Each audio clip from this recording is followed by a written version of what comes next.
States is in a perpetual state of war because the bankers control the politicians and they read the script as given to them by the banksters and they make huge amounts of money off of this.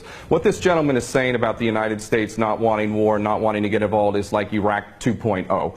It's a repeat of the same rubbish that was said, oh, we don't want war, war is a last resort. That's absolutely untrue. It's a lie.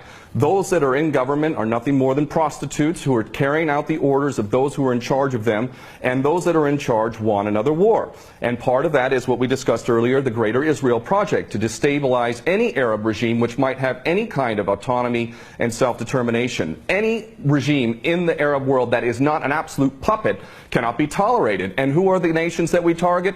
Those that are not puppets. We don't target those like the Saudi regime, which is the biggest human rights violator in that region.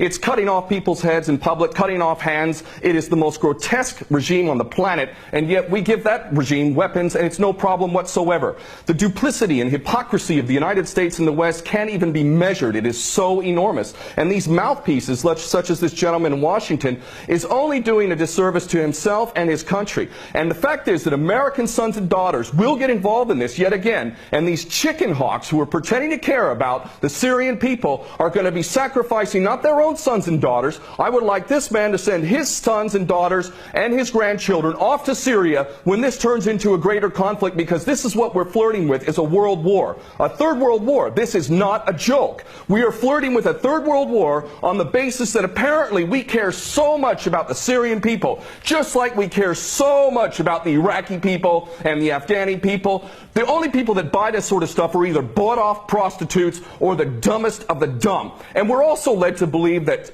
Assad is the dumbest idiot dictator on the planet now, isn't he? Because he invited UN inspectors to come in, and he brought them in on the very day that they come in. He decides to attack his own people 10 miles away from where the inspectors arrive.